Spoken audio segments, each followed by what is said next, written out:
Hey, my name is Rajesh. I'm a multifamily lender based in Los Angeles, specializing in 2 to 8 unit multifamily buildings. And today I'm going to show you how to turn $230,000 into $9.7 million on a duplex based in Lawndale, California. So let's get started. Um, so, for example, this one is 1.149, but it says duplex. So that means $500,000 per unit. To me, I just know that's not going to be worth it because at a, well, I'll show you why right here. So 1.149, right? Um, 1.149. There's 2 units, 0. And let's see what the gross rents are here. So it looks like 3284. Is that 3284 per unit, or is that total? So it says each unit has 3 beds, 2 bathrooms. So let's go to here, Zillow, median rent, Lawndale, California.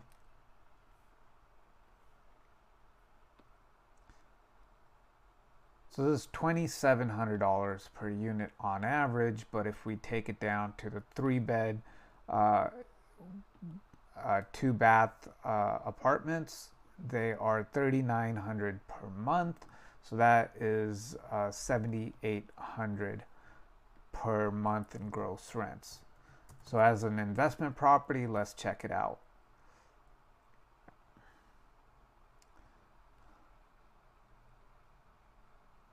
And this would also have to be 0 because it's qualifying vacant unit rents despite this being 0 right here. I will have to fix that.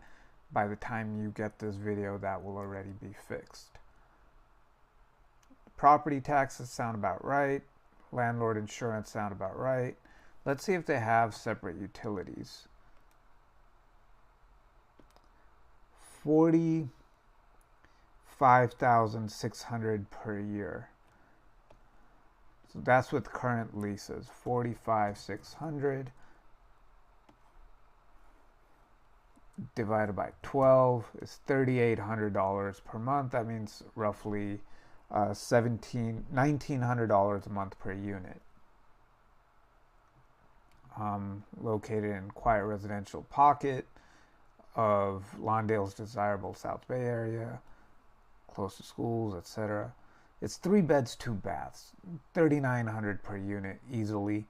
Let's see, these guys are saying between $72,000 and $9,600 a year. So on the low end, divided by 12, you're looking at 6,000. So that's 3,000 on the low side per unit, and 96,000 divided by 12. That's 8,000. That's $4,000 per unit. So given this $3,900 per month, that seems pretty good. You, in order to get that, if that's the average rent. So in order to get that, you don't really have to even do much, it seems, to be able to get that rent. You got garage spaces too, 4,800 square feet.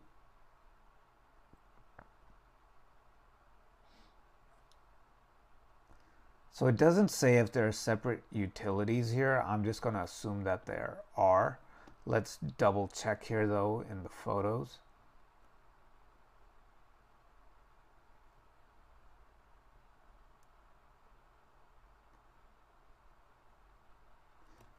Two mailboxes. Let's see here. Does this allow me to zoom in? No. Does any of these allow me to zoom in? No.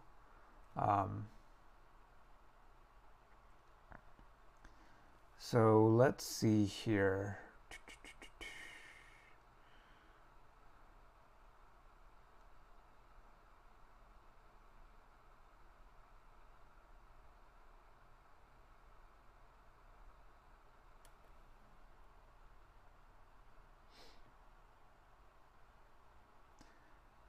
Yeah, it doesn't seem to say whether it has separate units or not. I'm going to assume it does. Each resident pays for their own property management. No maintenance, probably 780. That's fair. Pest control, maybe I'd drop that down to like maybe 100. Legal, always good to save up um, for uh, for evictions in case you need them, especially after what happened with during COVID. So it only makes sense to think about that, plan for it. You're actually going to see, because this is a 1 to 4 unit, you're going to see rates closer to 7.5% right now. Uh, and that means your minimum down payment has to be $229,000. Your net cash flow is actually going to be negative 957 if you do that down payment. If you switch to interest only, your net cash flow goes down to negative 275, but and that's because your monthly payment drops some. What you actually want to do is put a little bit more money down. Let's say instead of 80%, you put it at maybe 75%, right? Or 70%. Now you're also going to unlock lower interest rate. Let's say 6.625. And you're at 70%. Now you're cash flowing $300 a month. If I go to interest only, that goes to $1,000 a month. With the bank loan, to get that 1.12 1.2, that's not going to work. They're very specific about this. 201. So let's try that. You're going to have to put about $30,000 more down. Your monthly payment's going to be $4,500 a month. At a 5.8, 5.975%, your cash flow is going to be 916. Let's say that's roughly $1,000 a month cash flow.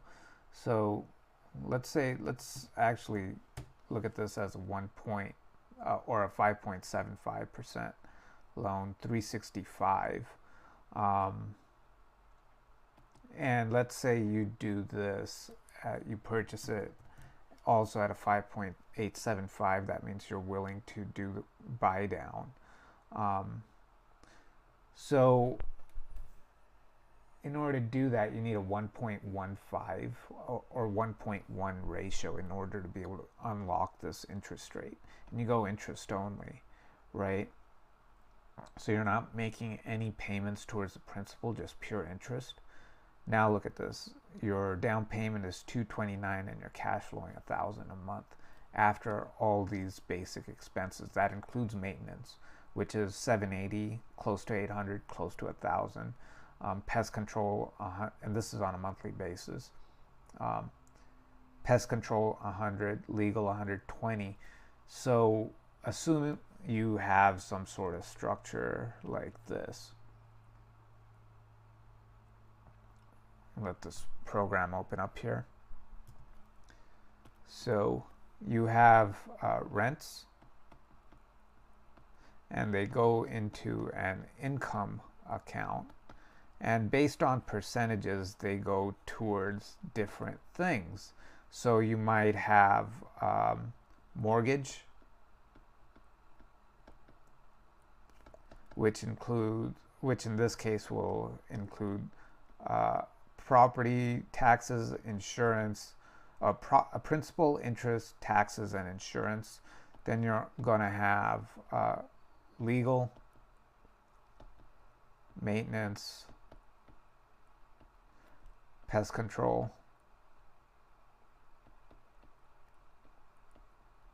and profit. And you can actually split profit up separately, such as, let's say, owner's comp. So this is money that you take out of it every day or every month just for yourself. And this would be, let's say acquisitions, future acquisitions, right? So you're going to dedicate a part of your profits towards acquiring more properties. And so here you have 1197 plus 133, 1197 plus 133 plus monthly payments of 4,500. So that's 5830. 5830.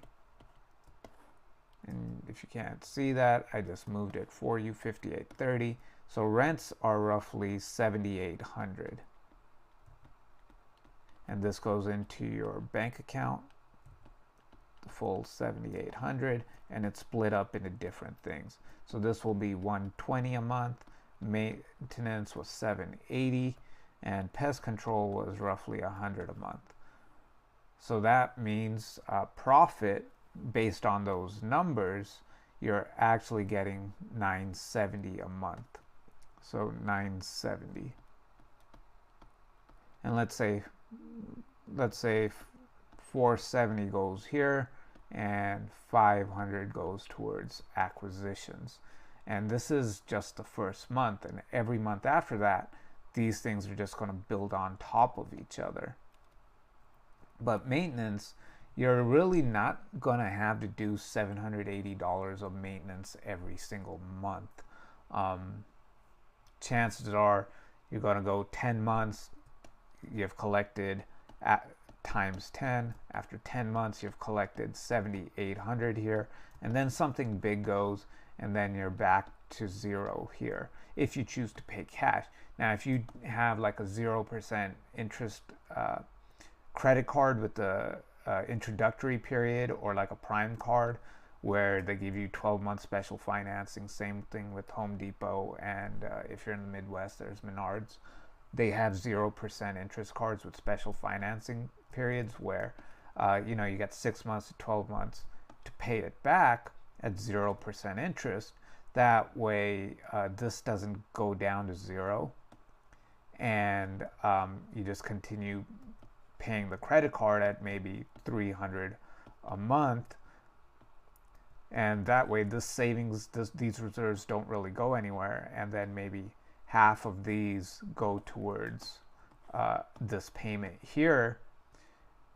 So technically this is still profit and savings, and after the same 10 months this has become 970, or this has become $9,700, and then maybe you've kept 470 of that times 10, that's 4,700, right? And this has become 5,000 after 10 months.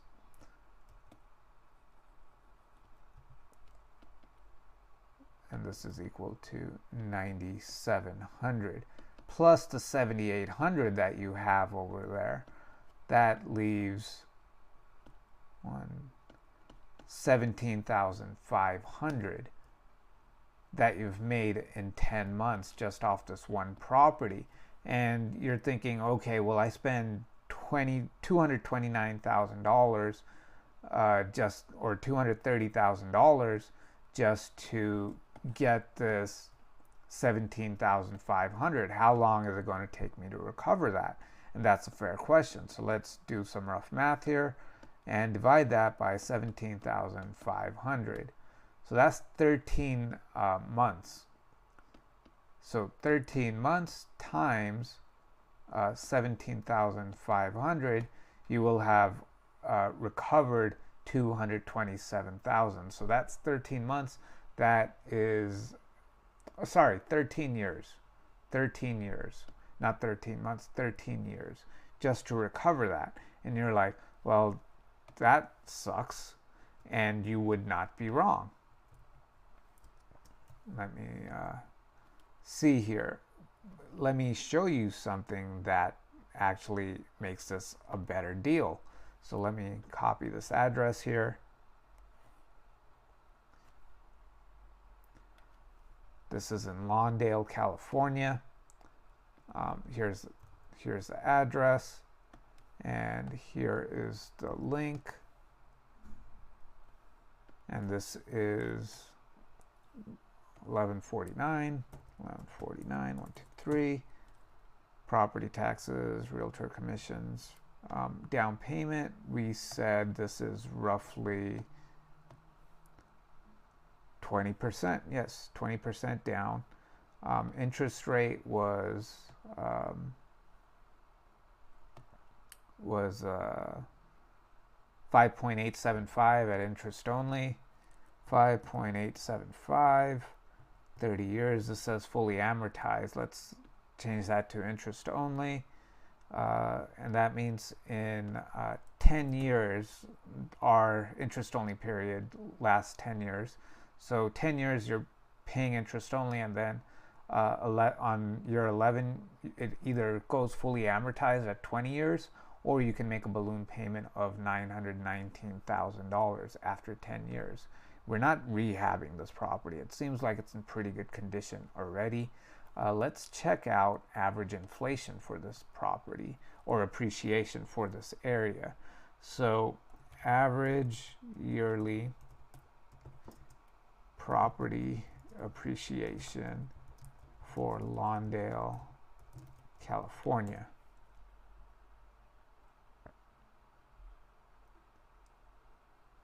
8.2% over the last 20 years. Over the last 10 years. So this is 8%. I'm just going to leave it at 8 because I'm conservative like that. Yearly inflation, 4.86%. Rental inflation, 3.18%. So what I'm saying here is that costs actually go up faster than the rents do. So, yeah, so that means rents are not keeping up with inflation. And this is my personal calculation based on the past 100 years, looking at a consistent basket of goods. So let's say steak, milk, dozen eggs, gasoline, rents, electricity bills, phone bills, things like that. I'm using a consistent basket of goods as opposed to what the Federal Reserve uses, which is an equivalent basket of goods. So let's say you, in the 1940s, a family of 5 would get, 5 steaks, 5 top sirloin steaks, right? Well, now they say, what's the equivalent of a top sirloin steak? Because you've got vegans, you've got vegetarians. Not everybody's eating steak. Maybe they want ground beef. Maybe they want chicken. And so they look at the equivalent, the cost equivalent of the protein dish, of the meat dish. And so they end up coming up with yearly inflation of closer to 3% or 2%, whereas I look at the same good basket of goods over time, they look at an equivalent basket of goods over time due to shifting tastes and stuff.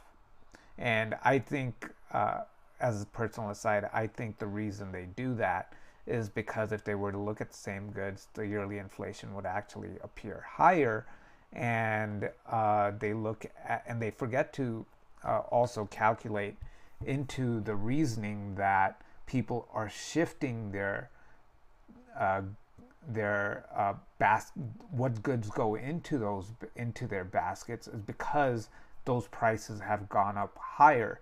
So it's like saying, well, steel used to be really cheap, but now steel's expensive, so let's go to aluminum. Well, steel and aluminum are not the same thing. So we really need to look at steel back 100 years and steel today and see the climb in cost versus looking at steel versus aluminum. Just an example. So I look at the same thing over time. They look at the equivalent over time. And vacancy, I'm going to say, is roughly 8%. So projected ARV price. So we definitely know that the projected ARV price on day one is not going to be lower than the purchase price. This is 2 units, and these were $3,900 a month per unit. And we're doing hazard insurance at, what did we say here? 1.33, or sorry, that's the DSCR ratio. 133 a month, or 1,600 a year. Property taxes are roughly 14,000 a year, and I'm putting maintenance here, which includes the vacancy cost. So if you look at here, your monthly income is 7,800, but when you take away 8% vacancy, that mathematically adds up to about 624 a month. So your total income, when you factor in vacancy, is actually about 71.76 a month. And if you were to take 10% of that as maintenance costs, you're looking at about 717 a month.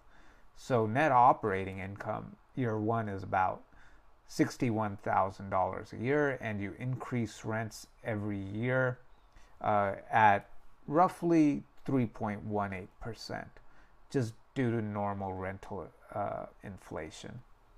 And so year one is 3,900, second year it's 4,000, year 30 it's 9,600 a month, 9,700 a month, which sounds ridiculous, but if you were to actually go back and use numbers from like 1990 or 1995, which was 30 years ago, and plug it into here, you'd see that rental income is pretty close to what it is today.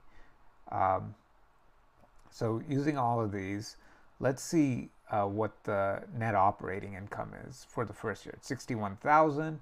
Your monthly debt service is 54,000 for the whole year, and your net cash flow is 7,500 for the whole year. And with this, it says 97 or 970 times 12. You're looking at 11,640. So what costs did I not do here? I got legal and pest control. Let me see if I accounted for that. Legal was 120. And then pest control is 100. So that lowers cash flow just a little bit. Wondering what happened here. Okay, let's see if we go 0 on the vacancy here, because that's not calculating vacancy.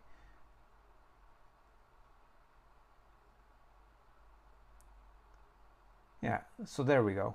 Net cash flow is close to $13,000 a year with 0 vacancy. Your net income, which, and this is cool. If you're already a real estate investor, you already know about this. If this is your first time, let's say you earn $13,000 a year in rental income after all expenses. That's your net cash flow. Well, now you got to pay taxes on that $13,000, right? Kind of. You can write off your mortgage interest expense. So you spend about $4,500 that year on interest expenses, on interest going towards the loan. So you can write off that $4,500, lowering this from $13,000 minus $4,500, which would give 12,954.50 minus 4,500.25. That's 84. So now your taxable income is 8,400. And you can also write off the building depreciation. This one actually factors it out over 30 years, but the IRS, I believe, lets you factor it out over 27.5 years. So you're going to take the price of the property plus anything you've invested in it in improving it.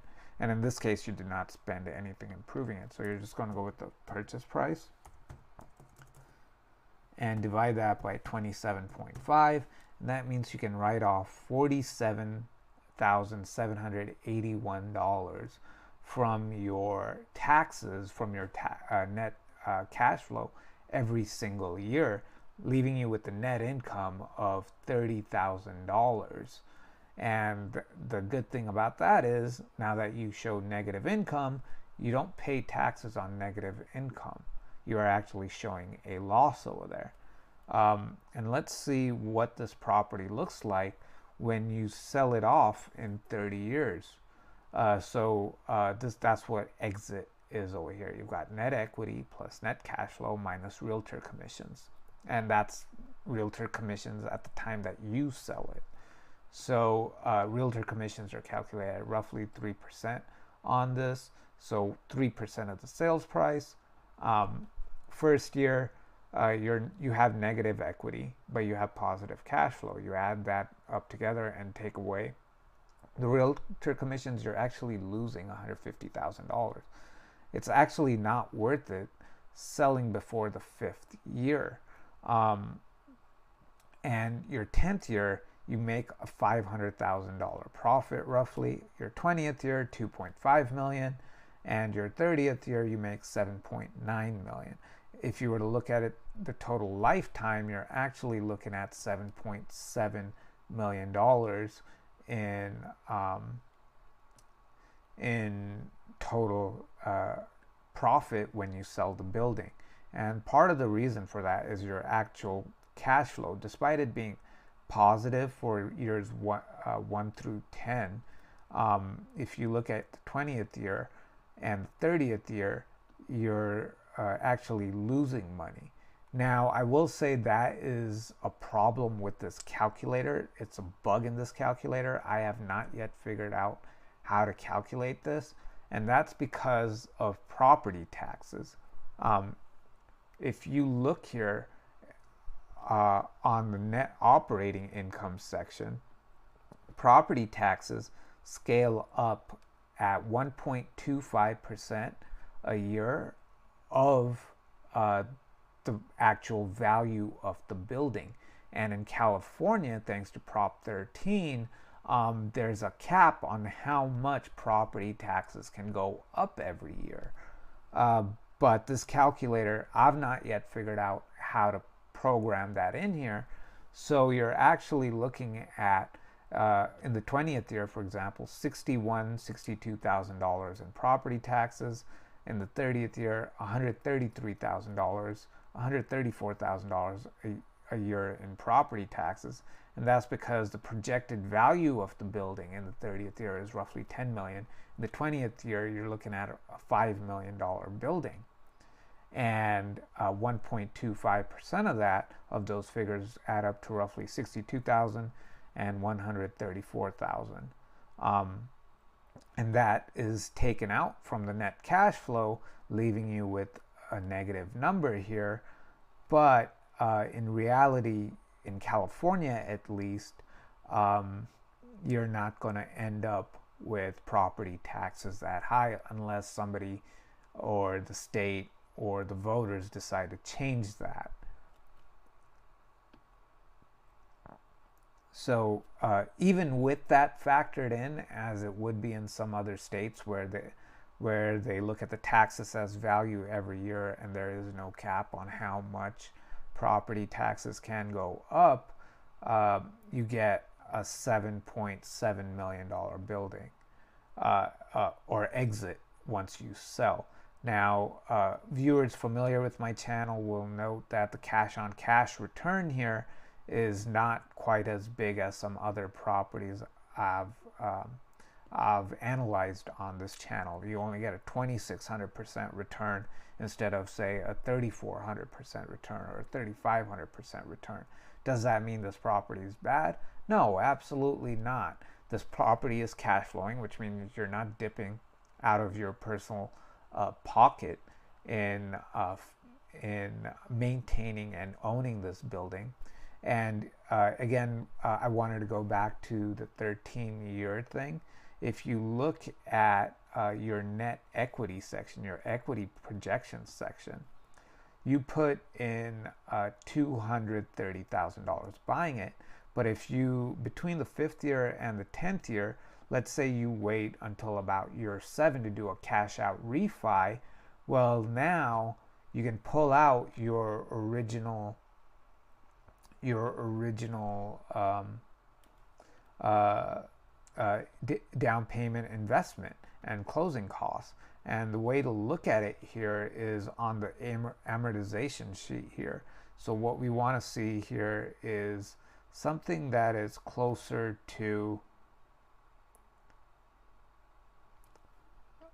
equity projection. So this is saying equity is 644. So we need to be somewhere in the 800 range, right? Just to get that $230,000 back. And so we look here on the amortization page, and we can figure that out just by scrolling down. So $860,000, 870, that's month 312. So I believe I'm doing this correct.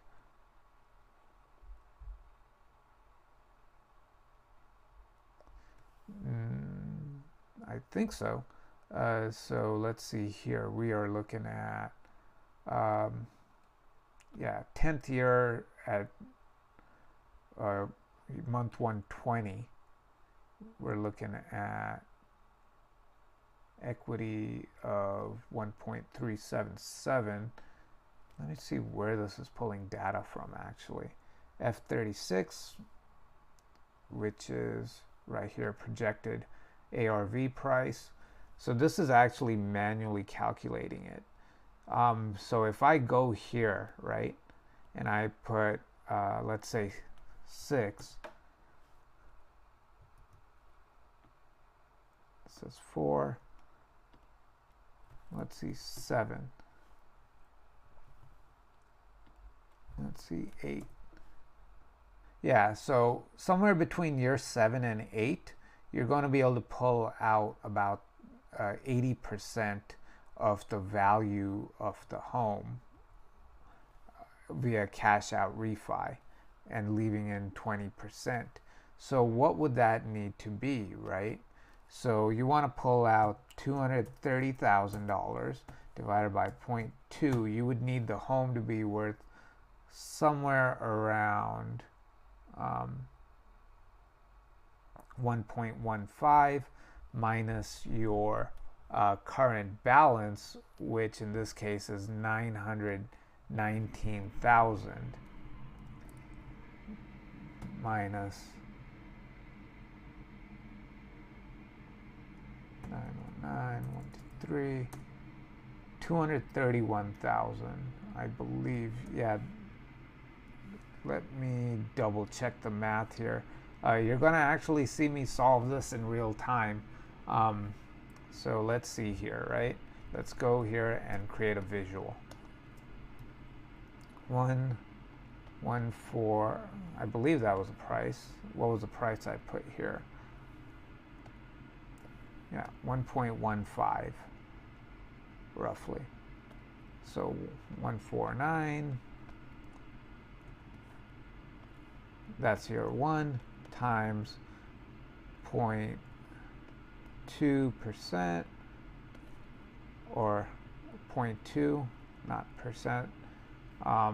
You're getting roughly 230,000, roughly. So in order to pull out 230,000, and your balance is 919,000, I believe. So 1149, 123 minus 230,000. Yeah, 919,000. So this is the loan amount. Loan amount. So what you want is for the property value to have gone up some to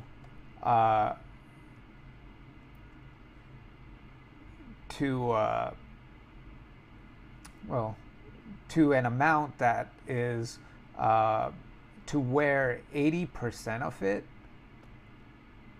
where 80% of this number here is equal to the sum of these. Okay? So let's see here.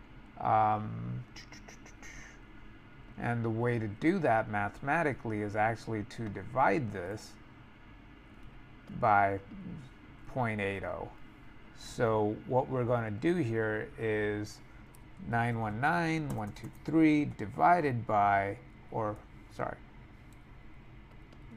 919,123 plus 230 is, this would have to be the new 80% basically. So if we do that here,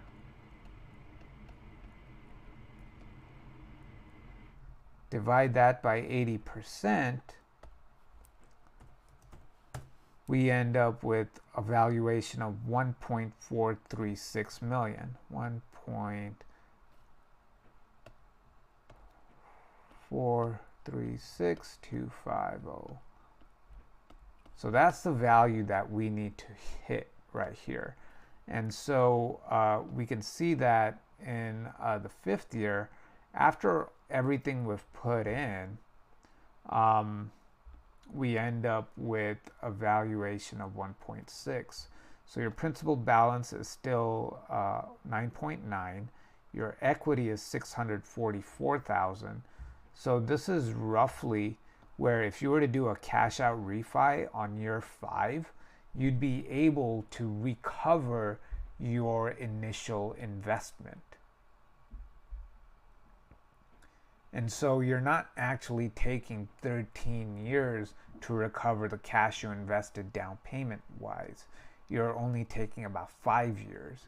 And if you can do that, if you think of it like that, where you put in $230,000, 5 years later you get that $230,000 back, and then you have a property that's just earning $1,000 every month, netting $1,000 every single month.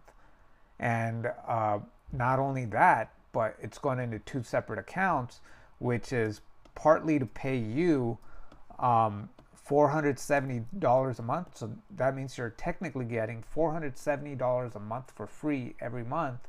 Plus you're also getting $500 a month every month towards the purchase of a new building. So let's see what that looks like. Over 5 years, 60 months times $470, 470 times 60, you've earned $28,000 for free technically. And then over the same period of time here, times 60, you've gotten $30,000 towards a down payment on another place. So that doesn't sound like much, considering that you've done that. You put $230,000 down here, but let's see what that looks like. 60,000 plus, and what was this? 470 times 60 is 28,000 plus 30,000, right? No, it was it 58,500 times 60 is 30,000. Yeah, so 58,000. So you've gotten a total of roughly $58,000 over 5 years just for letting your money sit in the house, just for shifting it into that bank account. And then after 5 years, you get to pull that money back out, and now you're getting $58,000 every year as well. And of course, you don't have to wait the full 5 years. You've gotten $58,000 out in cash flow. So $230,000 minus the $58,000 that you've gotten out, you can actually pull out less cash if you like. 230,000 minus 58,200. So you can pull out as little as 171,800. But let's see what that actually looks like as a refi now, right? So we were here. This is the price that we need to hit. So we're going to redo it as a refi, 1.436250. And let's see what the rents look like also in the fifth year. Year 5, you're at $44.20 a year. So Let me get this number again, 1436250, 1436250. You're going to pay 0 in realtor commissions. Your closing costs are going to be roughly the same. Cash out refi wise, you're stuck at 20%. Your interest rate might be lower. Let's see. Let's keep it at interest only, right? Let's keep it at interest only. Everything else stays the same. 1436250. And now your rent is 4420.25. And hazard insurance will have gone up in the 5th year to 1934.46. Pest control would have gone up to, let's see here, 1450.84 divided by 12, 121 roughly, 120.90. So here's your net operating income after your refi, and you've got 30 years more left of that. So you're looking at roughly 74,000. Your net cash flow is 6,500 a year. Taxes, you're still able to write them off. Your exit after the refi, by the way, if you wait 5 more years as a result of pulling that out, now is $9.7 million. $9.7 million. So this is the benefit of doing a refi, a cash out refi. You've gotten a building for free now because the down payment you originally put in is back in your bank account. And you've also got a cash flowing property that's paying for itself. And let's say you finish paying off the loan over 30 years instead of selling early. So it's taken you 35 years to pay off this building, and then you decide to sell it. So now you're walking away with $9.7 million.